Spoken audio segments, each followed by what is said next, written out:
Yes बच्चा लोग, तो सब लोग जुड़ गए ना।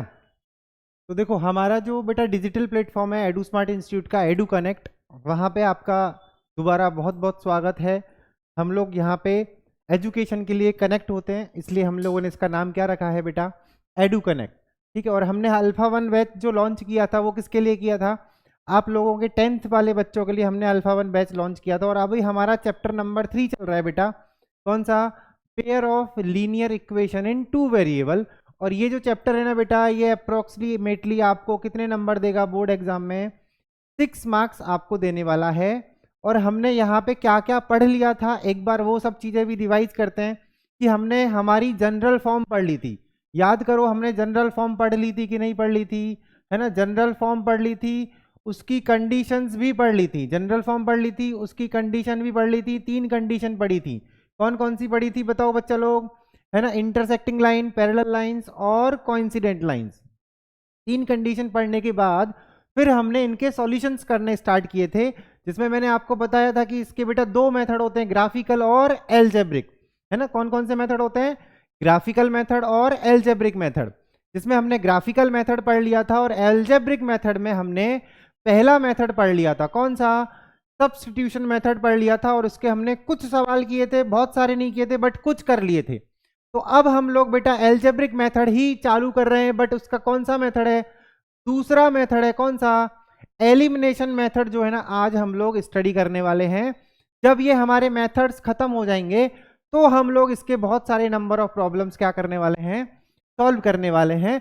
तो अब सुनो, दूसरा मेथड है एलिमिनेशन। तो नाम से ही पता चल रहा है बेटा, क्या पता चल रहा है नाम से ही, कि हमको इस बार एलिमिनेट करना है। क्या करना है, एलिमिनेट। एलिमिनेट का मतलब बच्चा लोग क्या होता है, कि हमको उसको निकाल कर फेंक देना है। निकाल कर क्या कर देना है, फेंक देना है। इसका मतलब हमको उसको डिलीट करना है। क्या करना है, डिलीट करना है, या बोल दो फिनिश करना है, या बोल दो खत्म करना है। इसका मतलब हमको इस बार एक वेरिएबल, है ना, जो भी हमारे 2 वेरिएबल हैं उनमें से एक वेरिएबल को क्या करना होगा बच्चा लोग, एलिमिनेट करना होगा। क्या करना होगा, एलिमिनेट करना होगा। समझ में आया कि नहीं आया।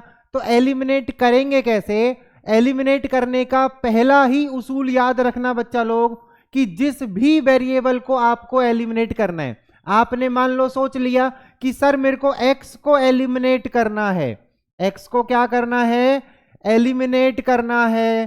तो फिर x का कॉफिशिएंट दोनों इक्वेशंस में क्या होना चाहिए, सेम होना चाहिए। x का कॉफिशिएंट दोनों में क्या होना चाहिए, सेम। और अगर आपने सोचा कि सर मेरे को तो y को एलिमिनेट करना है, तो फिर y का कॉफिशिएंट दोनों में क्या होना चाहिए, सेम होना चाहिए। जैसे ही आप दोनों इक्वेशन में जो वेरिएबल है उसको आप क्या बना लोगे बच्चा लोग, सेम बना लोगे। अब सेम कैसे बनाएंगे, मान लो एक जगह लिखा हुआ है 2x, एक जगह लिखा हुआ है 3x, इधर इसमें कुछ भी है, मान लो हमको पता नहीं क्या है। अब मेरे को x को सेम बनाना है ना बेटा, तो 2 को और 3 को क्या बना सकते हैं, इनका इनका टेबल देखो, इनमें कॉमन क्या आएगा, 6 आएगा ना बाद में एलसीएम। तो इसको 3 से मल्टीप्लाई कर दो, इसको 2 से मल्टीप्लाई कर दे। तो आप किसी भी नंबर से मल्टीप्लाई करके उन दोनों को क्या बना लो, सेम बना लो। जैसे 2 को 3 से मल्टीप्लाई करेंगे 6 हो जाएगा, और 3 को भी 2 से मल्टीप्लाई करेंगे तो क्या हो जाएगा, 6 हो जाएगा। तो बताओ 6x आ जाएगा कि नहीं आ जाएगा, दोनों इक्वेशंस में बिल्कुल आ जाएगा। तो ऐसा करके हम क्या करेंगे, सेम वेरिएबल बना लेंगे, कॉफिशिएंट क्या कर लेंगे वेरिएबल का, सेम। अब आप चेक करोगे कि आपके वेरिएबल का साइन कैसा है। अगर दोनों जगह सेम साइन है तो आप दोनों इक्वेशंस को क्या करोगे बच्चा लोग, माइनस करोगे। क्या करोगे, माइनस, मतलब सब्ट्रैक्ट कर दोगे। और अगर दोनों में साइन अलग अलग है, यहां पे क्या हुआ, सेम साइन, अगर दोनों में सेम साइन है तो माइनस करोगे। और अपोजिट साइन है, और कैसा साइन है, अपोजिट, तो क्या करोगे बेटा, प्लस करोगे। क्या करोगे, प्लस। दोनों इक्वेशंस को क्या कर दोगे, ऐड कर दोगे। दोनों इक्वेशंस को क्या कर देंगे बच्चा लोग, ऐड कर देंगे। समझ में आया कि नहीं आया। तो इसको और ज्यादा समझने के लिए मैं आपके सामने एक सवाल लेके आया हूं, देखो, solve the following system of linear equations. पहली इक्वेशन क्या दे रखी है बच्चा लोग, 7x - 2y = 5। ये पहली इक्वेशन है। और दूसरी इक्वेशन क्या है बच्चा लोग, 8x plus 7y is equal to 15। ये हमारी दूसरी इक्वेशन है। अब हमको इन दोनों को, मैं कंपलसरी बोल रहा हूं कि हमको एलिमिनेशन ही लगाना है, सब्स्टिट्यूशन नहीं लगाना है। अच्छा, ऐसा कंपलसरी मैंने क्यों बोला, क्योंकि ये मेथड सीखना है ना बेटा, तो सीखना है तो हमको लगाना ही पड़ेगा, एक बार अप्लाई करना पड़ेगा तभी तो हम सीखेंगे। तो अब देखो पहली और दूसरी इक्वेशंस एक प्रॉपर फॉर्म मेंटेन कर रही हैं। कौन सी वाली, ax प्लस बी वाई बराबर सी, या ax plus C Y, ax plus B Y plus C बराबर 0। इस तरह का एक प्रॉपर फॉर्म है जहां पे सारे के सारे कॉफिशिएंट्स जो है ना बेटा, वो सारे के सारे कॉफिशिएंट अच्छे हैं, मतलब फ्रैक्शन में नहीं है और डेसिमल में नहीं है। तो हमारा काम ठीक है, हमने देख लिया। अब हम लोग मन में डिसाइड कर लेते हैं। मैंने मन में सोच लिया कि मेरे को x को हटाना है, मैंने मन में सोच लिया किसको हटाना है, मेरे को x को हटाना है। तो x को हटाने के लिए मेरे को क्या करना पड़ेगा, x को हटाने के लिए मेरे को क्या करना पड़ेगा बच्चा लोग, x का दोनों में वेरिएबल जो कॉफिशिएंट है, x वेरिएबल है उसका दोनों में कॉफिशिएंट क्या होना चाहिए, सेम होना चाहिए। तो क्या करोगे, अपोजिट नंबर से मल्टीप्लाई कर दो। तो हम क्या कर रहे हैं बच्चा लोग, मल्टीप्लाई कर रहे हैं। इक्वेशन 1 को किससे मल्टीप्लाई कर रहे हैं, 8 से, और 2 को किससे मल्टीप्लाई कर रहे हैं, 7 से, है ना। जस्ट आप उल्टे नंबर से क्या कर दो, मल्टीप्लाई कर दो। तो जब ऊपर वाली इक्वेशन को 8 से मल्टीप्लाई करेंगे तो क्या आ जाएगा बच्चा लोग, 56x, है ना। इधर लिख देता हूं, चलो क्या आ जाएगा, 56x, ठीक है। फिर 8 2 जा कितना हो गया बच्चा लोग, 16 हो गया, और 8 को उधर भी मल्टीप्लाई करना है तो कितना हो गया, 40। समझ में आया, पूरी इक्वेशन को मल्टीप्लाई करना है, 8 को दोनों तरफ मल्टीप्लाई करना है। फिर नीचे वाली को किससे मल्टीप्लाई कर रहे हैं, 7 से। तो यहां पे भी कितना आ गया, 56x plus 49y is equal to, जब 7 से मल्टीप्लाई करोगे तो 15 7 जा कितना हो जाएगा बेटा, 105। आ गई बात समझ के, नहीं आ गई? तो ये हमारा क्या आ गया बताओ, मल्टीप्लाई करके। ऐसा क्यों किया हमने, ऐसा क्यों किया, क्योंकि मेरे को अब देखो तो जरा, x का कॉफिशिएंट दोनों में सेम बन गया कि नहीं बन गया, बिल्कुल बन गया। अब आप साइन चेक करो बेटा, x का कॉफिशिएंट सेम तो बन गया, पर इसका साइन चेक करो, साइन देखो दोनों में प्लस है। तो आपको अब इन दोनों इक्वेशंस को क्या करना पड़ेगा, माइनस। और माइनस करने पे क्या होता है, जब माइनस करते हो तो पीछे वाली इक्वेशन के साइन क्या हो जाएंगे, चेंज हो जाएंगे। पीछे वाली इक्वेशन के साइन क्या हो जाएंगे, चेंज हो जाएंगे। अब आप जब देखोगे तो ये वाला कैंसिल आउट हो गया कि नहीं हो गया, हो गया।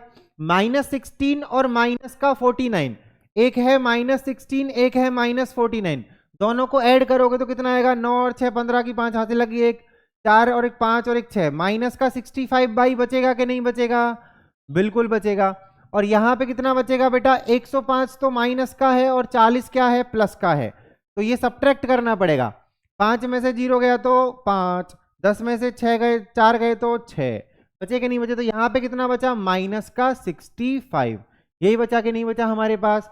तो बताओ तो y का वैल्यू आ गया -65 अपॉन -65, कितना आया बच्चा लोग, 1 आ गया। y का वैल्यू कितना आ गया, 1 आ गया। समझ में आया कि नहीं आया बताओ। y का वैल्यू आ चुका है, तो अब x का वैल्यू कैसे निकालेंगे। तो x का वैल्यू आप किसी भी इक्वेशन 1 में या 2 में पुट कर देंगे तो क्या निकल जाएगा हमारे पास, x का वैल्यू आ जाएगा।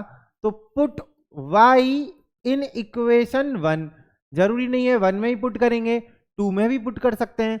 तो 1 में पुट करो, y की जगह 1 लिख देते हैं, तो कितना आ जाएगा, 7x माइनस 2 इंटू 1 कितना हुआ, 2 हुआ, बराबर 5। तो 7x बराबर कितना आ गया बच्चा लोग, 7। तो x बराबर कितना आ गया, 7 अपॉन 7 दैट इज 1, कितना आ गया, 1।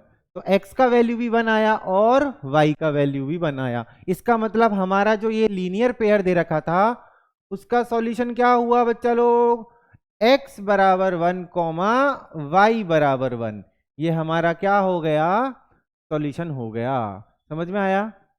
अभी देखो ये लास्ट 2024 का सवाल लिया मैंने, इसमें आपसे पूछा है कि वेरीफाई और आंसर। वेरीफाई कैसे करेंगे बेटा, आपको सिर्फ इसको इन दोनों इक्वेशंस में पुट करना है ना।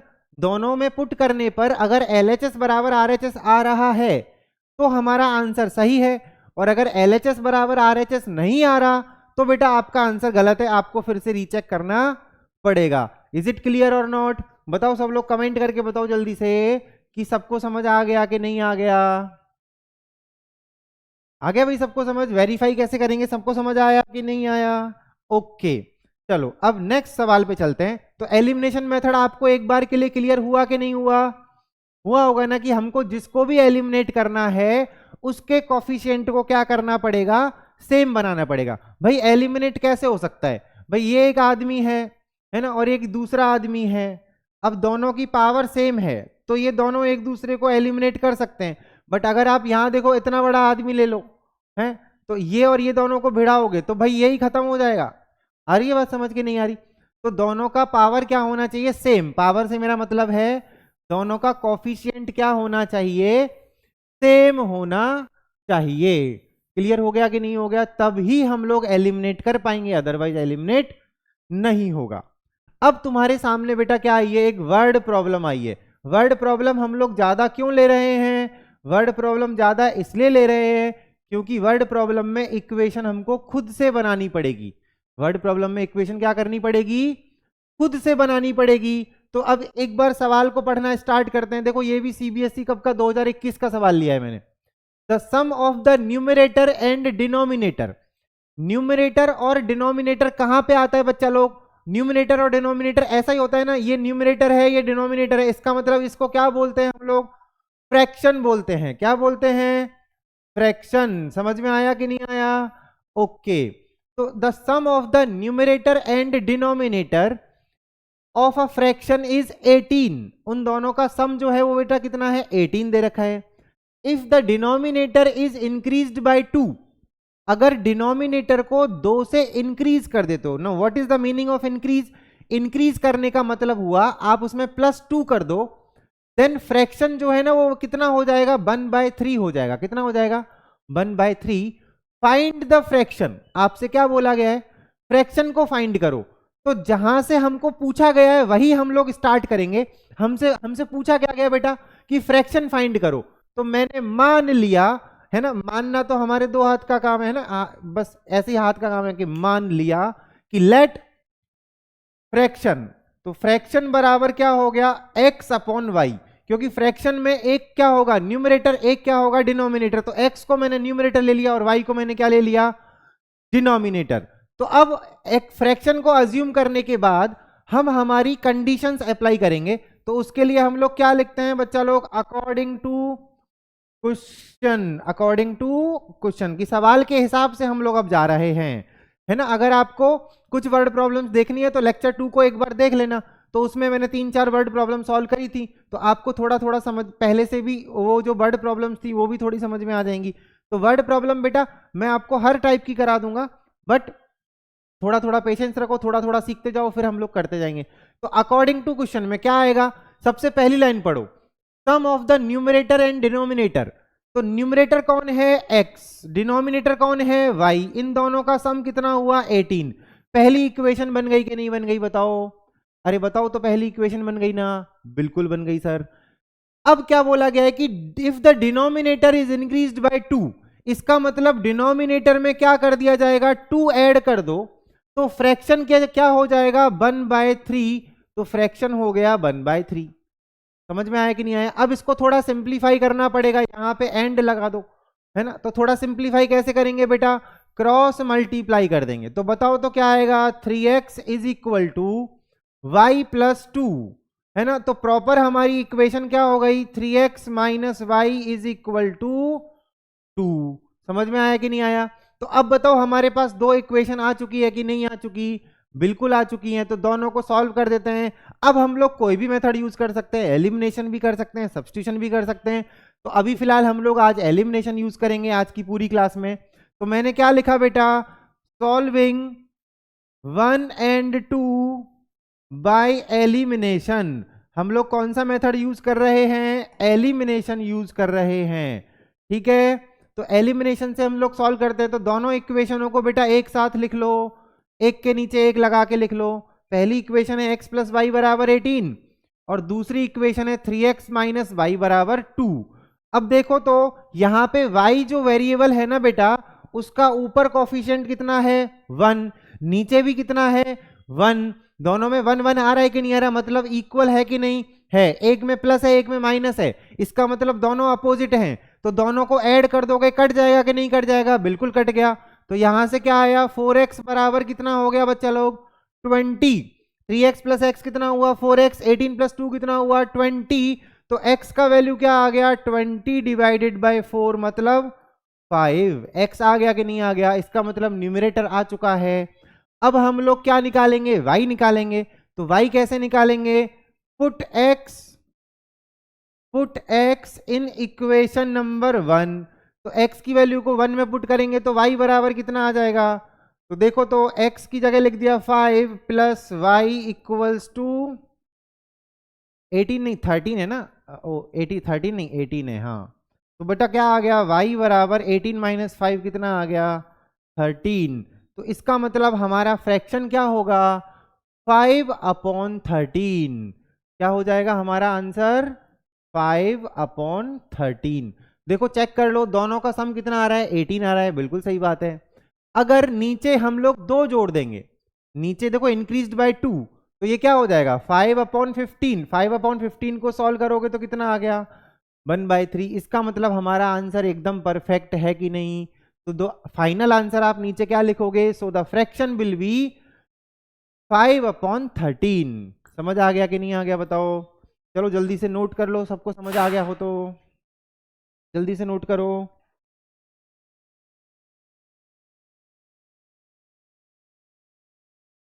हो गया सब बच्चों का नोट, जल्दी से कमेंट करके बता दो कि सबका नोट हो गया कि नहीं हो गया।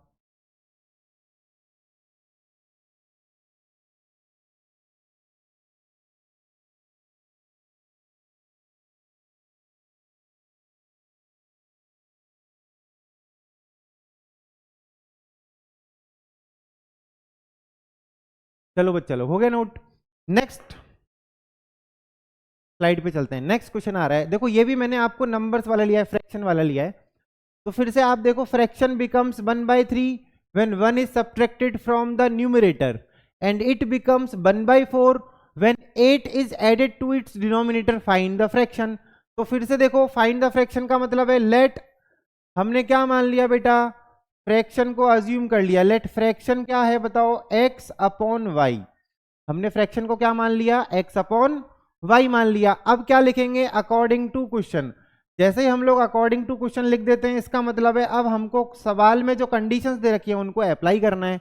तो पहली कंडीशन पढ़ेंगे, अ फ्रैक्शन बिकम्स 1/3, इसका मतलब ये 1/3 बन जाना चाहिए, कब बन जाना चाहिए when 1 is subtracted from the numerator, इसका मतलब अगर ऊपर से 1 माइनस करोगे तो ये क्या बन जाएगा 1/3, ये हमारी कंडीशन है, बट इसको सॉल्व करके हम क्या बना लेंगे इक्वेशन बना लेंगे। तो क्रॉस मल्टीप्लाई करो तो जरा 3x minus 3 is equal to Y, तो हमारे पास इक्वेशन क्या आ गई 3x minus Y equals to 3, this is your equation number 1।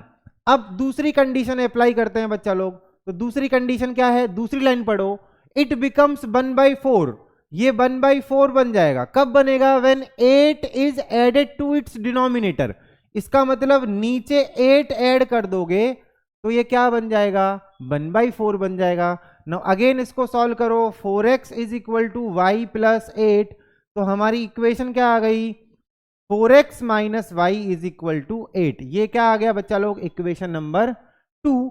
Again हमारे पास सेम कोफिशिएंट मिल रहा है y का, तो हम लोग कौन सा मेथड यूज करेंगे सॉल्विंग 1 एंड 2, बताओ तो कौन सा मेथड यूज करेंगे, एलिमिनेशन मेथड यूज करेंगे। तो एक बार फिर से एक के नीचे एक लिख लिया जाए, 3x minus Y is equal to 3, और दूसरी इक्वेशन क्या है बच्चा लोग 4x minus Y is equal to 8, समझ आया। अब यहां पे देखो y का कोफिशिएंट सेम तो है बट दोनों का साइन भी सेम है, इसका मतलब हमको नीचे वाली इक्वेशन के साइन क्या करने पड़ेंगे चेंज करने पड़ेंगे, चेंज करते ये कैंसिल आउट हो गया कि नहीं हो गया, 3x माइनस 4x कितना बचेगा बेटा माइनस x, और 3 माइनस 8 कितना बचेगा -5, तो x का वैल्यू क्या आ गया बच्चा लोग 5 आ गया, x का वैल्यू क्या आ गया 5, और x का वैल्यू 5 आ गया तो y का वैल्यू भी निकाल देंगे, put x in equation 1, x को कहां पे पुट कर देंगे, इक्वेशन नंबर 1 में। तो 5 इंटू 3 कितना हो गया, 15 minus Y is equal to 3। तो बेटा y बराबर कितना आ गया, 12। y बराबर कितना आ गया, 12। तो फ्रैक्शन क्या हो गया हमारा, नीचे आंसर क्या आ जाएगा, फ्रैक्शन हो जाएगा 5/12। ये हमारा क्या आ गया, आंसर आ गया। समझ में आया कि नहीं आया, बताओ तो, आ गया सबको समझ? जल्दी से नोट कर ले जाए सब लोग, जल्दी से नोट कर लो, नोट्स एकदम कंप्लीट रखने हैं, है ना। फाइनली बेटा जो पढ़ाया जा रहा है, जो सिखाया जा रहा है, अगर आपकी नोटबुक में होगा तो वो आपके काम का है, अगर आपकी नोटबुक में नहीं है तो आपका पढ़ा लिखा कुछ भी काम नहीं आने वाला। क्यों? क्योंकि एग्जाम के दिन आप वीडियोस नहीं दे सकते, आप टीचर के साथ नहीं बैठ सकते, आपको ये नोटबुक ही हेल्प करने वाली है।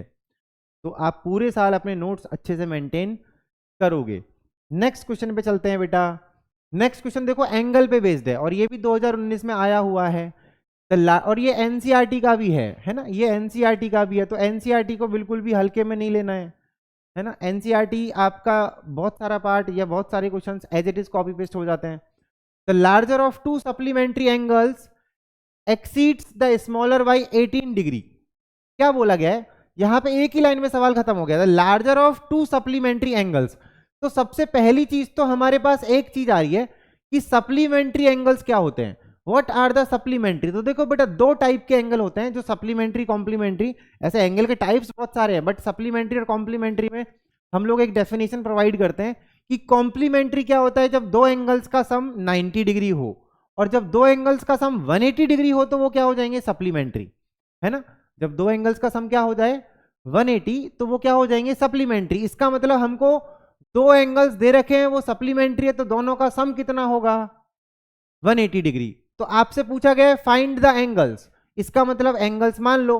तो लेट, मैंने मान लिया लेट ग्रेटर एंगल जो है ना, बड़ा वाला एंगल, ग्रेटर एंगल को मैंने क्या मान लिया बेटा, x मान लिया, और स्मॉलर को मैंने क्या मान लिया, y। स्मॉलर एंगल को क्या मान लिया मैंने, y मान लिया।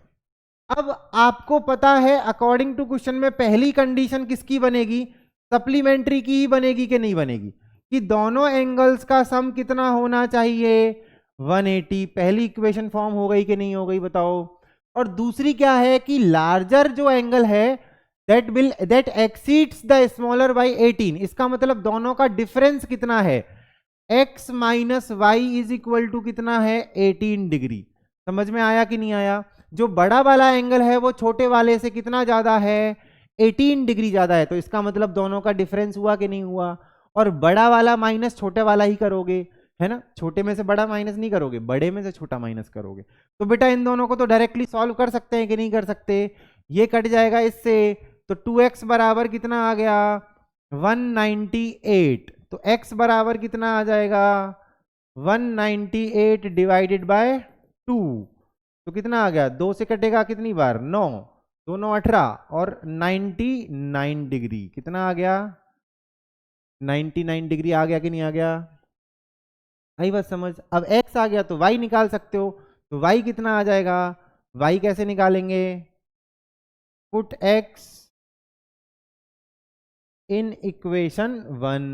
तो कितना आ जाएगा बच्चा लोग, y बराबर 180 माइनस 99, 180 माइनस 99। तो कितना आ जाएगा y बराबर, 10 में से 9 गए तो कितना बचा 1, और यहाँ पे कितना बचेगा 17, 17 में से 9 गए तो कितने बचेंगे बेटा 8। तो 81 डिग्री। समझ आया कि नहीं आया। तो हमारा बड़ा वाला एंगल कितना होगा 99 डिग्री, और छोटा वाला कितना होगा 81 डिग्री का। क्लियर हुआ कि नहीं हुआ। अभी इसको बोर्ड में करके आना है ना। जैसे अगर मान लो ये सवाल को हमको 3 नंबर या 2 नंबर में करना है, तो यहाँ पे एक लाइन लिखोगे सॉल्विंग, जैसे मैं पहले लिख रहा था ना बच्चा लोग, सॉल्विंग 1 और 2 बाय एलिमिनेशन। फिर दोनों इक्वेशंस को दोबारा लिखेंगे, फिर उसको कैंसिल करके x का वैल्यू निकालेंगे, फिर x का वैल्यू इक्वेशन 1 में पुट करके y निकालेंगे, और फिर नीचे फिर फाइनल आंसर भी लिखना है ना, कि स्मॉलर इतना होगा ग्रेटर इतना होगा, ऐसा हमको लिखना है।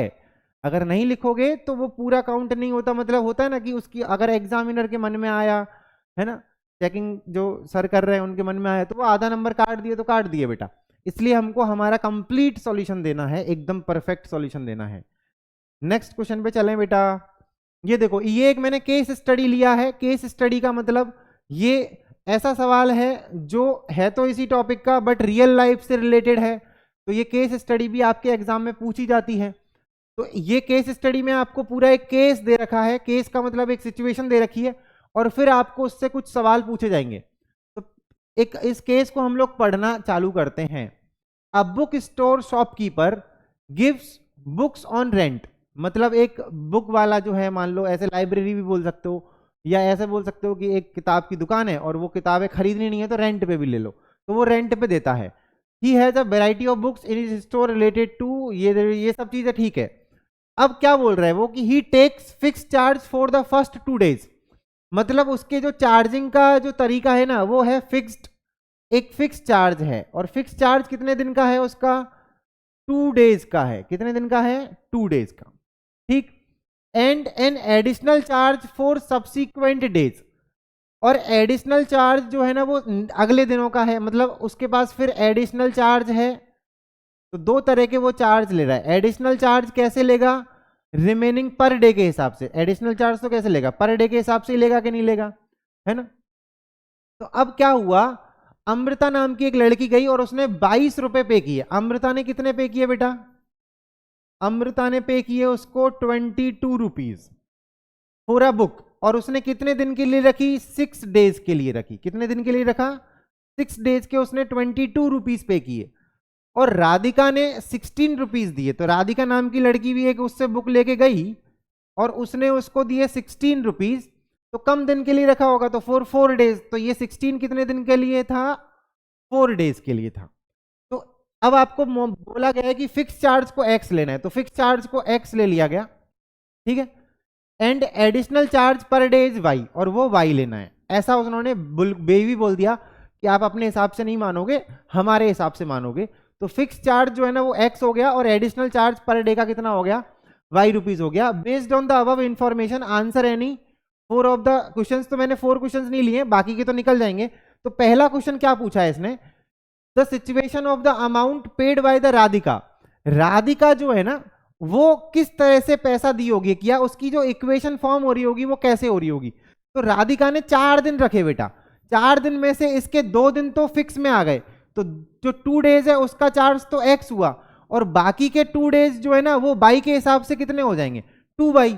तो टोटल चार्ज कितना हुआ? x प्लस 2 बाई, और दिया कितना है उसने? 16। तो हमारी इक्वेशन क्या बननी चाहिए? x प्लस 2 बाई बराबर 16। देखो तो यहाँ पे इक्वेशन मैच हो रही है क्या? बिल्कुल हो रही है। ऑप्शन डी जो है ना वो करेक्ट हो जाएगा। कौन सा ऑप्शन करेक्ट हो जाएगा? Option D. इसके अलावा उसने क्या दिया है? The situation of the amount paid by Amrita. Amrita का कैसे हिसाब किताब लगाओगे? तो अमृता का हिसाब किताब चलो वहीं लगाते हैं। 6 दिन के उसने कितने दिए? 22। तो अमृता ने कितने दिन रखा बेटा? 6 दिन। 6 दिन के हिसाब किताब लगाओ। 6 days का 2 days तो फिक्स हो गया और 4 days उसने एक्स्ट्रा रखी है, तो 2 days का चार्ज तो x रुपए फिक्स कर रखा है कि नहीं कर रखा, और 4 days का कितना देना पड़ेगा? 4 बाई। और टोटल पैसे कितने दिए थे बेटा उसने, है ना? टोटल पैसे कितने दिए थे? यहां से देखो टोटल पैसे दिए थे 22। तो इसका मतलब उसका टोटल चार्ज कितना हो गया? x plus 4y equals to 22। देखो तो ये मैच कर रहा है कि नहीं कर रहा? बिल्कुल सी ऑप्शन से मैच कर रहा है। कर रहा है कि नहीं कर रहा? तो अब दोनों इक्वेशंस आ गई, तो आप तो कुछ भी निकाल सकते हो। मेन काम था हमारा इक्वेशन निकालने का, है ना। ऐसा ही सवाल एक एनसीईआरटी में और है जो कि लाइब्रेरी पे बेस्ड है ना। एनसीईआरटी में भी है ऐसा सवाल। तो आपका जो भी आएगा वो एनसीईआरटी रिलेटेड होगा, एनसीईआरटी ओरिएंटेड होगा, आपको बस उसको समझना है बच्चा लोग, ठीक है कि नहीं। तो एलिमिनेशन का आज मैंने थोड़ा सा आपको ओवरव्यू दे दिया, मतलब एलिमिनेशन और सब्स्टिट्यूशन हमारे 2 मेथड जो मेन मेथड्स हैं वो खत्म हो गए। अब हमको इसकी प्रॉब्लम्स करनी है, तो नेक्स्ट लेक्चर का वेट करो, नेक्स्ट लेक्चर का थोड़ा सा इंतजार करो, तब तक एलिमिनेशन और सब्स्टिट्यूशन को क्लियर कर लो, एनसीईआरटी के सवाल सॉल्व कर लो। नेक्स्ट लेक्चर में हम लोग सिर्फ प्रॉब्लम्स लेने वाला हूं मैं, है ना। बहुत सारी प्रॉब्लम्स हम लोग एक साथ सॉल्व करने वाले हैं, तो इसके भाई मैं 2 लेक्चर्स और लूंगा बेटा, है ना। 2 लेक्चर्स और लेने वाला हूं। 2 लेक्चर के अंदर हम लोग कम से कम 20 to 25 क्वेश्चंस करने वाले हैं, जिससे कि हमारा ओवरऑल चैप्टर जो है वो क्या हो जाएगा? फिनिश हो जाएगा। नेक्स्ट लेक्चर में मिलेंगे, तब तक अपना ये जो रिवीजन वाला प्लान है वो चालू रखो, बिकॉज टर्म 1 एग्जाम भी आप लोगों की आने वाली है और 1 2 3 आई थिंक सारे स्कूल्स के बच्चों का आ रहा होगा, है ना। तो ये वीक में हम लोग चैप्टर 3 को बाइंड अप करके now we will start the chapter number 4। ठीक है बेटा, चलो thank you so much, next class में मिलते हैं फिर।